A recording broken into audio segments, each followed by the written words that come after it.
Selamat siang, salam sejahtera buat kita sekalian. Om Swastiastu, Namo Buddhaya, salam kebajikan. Bapak-bapak para pimpinan dan anggota Komisi 2 yang saya banggakan dan saya muliakan, Pak Menteri, Pak Ketua KPU, Ketua Bawaslu, DKPP, dan seluruh jajaran yang hadir.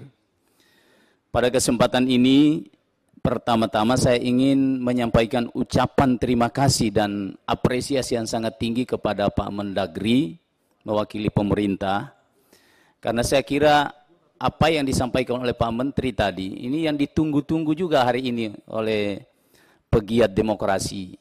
Dengan adanya tadi saya lihat sudah ada 2 Pak Menteri, pemerintah sudah sepakat untuk pemilu 2024 tetap dilaksanakan cuma bulannya. Kemudian yang kedua, pilkada juga sudah ditetapkan dan KPU juga sudah menyampaikan tahapan-tahapannya. Hal ini tentu secara pribadi dan juga secara partai Pak Menteri kami sangat bergembira karena apa yang menjadi komitmen kita untuk tidak merevisi undang-undang pemilu dan pilkada, hari ini kita buktikan bahwa kita akan tetap pada komitmen itu.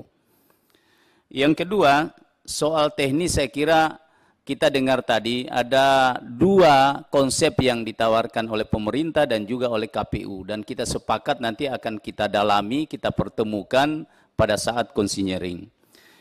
Yang ketiga, pada kesempatan ini saya hanya ingin memberikan beberapa gambaran saja sebagai bahan. Mudah-mudahan ini juga menjadi salah satu pertimbangan dalam mempertemukan kedua konsep tadi. Pada prinsipnya bahwa kita sepakat, Pak Menteri tadi memberikan usulan seperti itu karena memang pertimbangan sebagaimana tadi sahabat senior kami Pak Mardani sudah sampaikan bahwa pemilu kali ini kan pemilu rasa resesi, rasa pandemi dan rasa suksesi. Itulah sehingga tadi usulan-usulan itu yang saya pahami bisa muncul dari pemerintah. Namun KPU juga tentu sebagai pelaksana yang selama ini mengawal demokrasi di Indonesia, tentu berharap akan menghasilkan sebuah pemilu dan pemilihan yang lebih berkualitas dari tahun ke tahun, terlepas apakah itu masa pandemi, masa resesi ataupun suksesi. Saya kira itu yang saya pahami.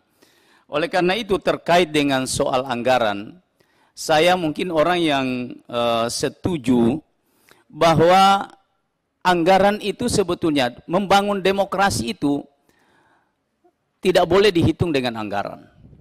Demokrasi itu sangat mahal. Bahkan kalau saya boleh mengatakan pada kesempatan ini, kalau diperhadap-hadapkan demokrasi sama pandemi, jauh lebih berbahaya demokrasi yang gagal ketika pandemi.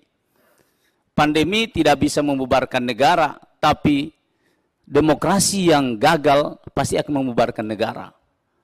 Nah itu kira-kira sehingga saya orang yang setuju bahwa demokrasi harus lebih berkualitas. Dan untuk bisa berkualitas itu ya salah satu konsekuensinya anggaran.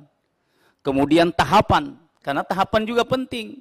Jangan sampai kita mau buru-buru segalanya, kemudian kita mengabaikan prosedur. Rakyat kita masih butuh belajar demokrasi hari ini.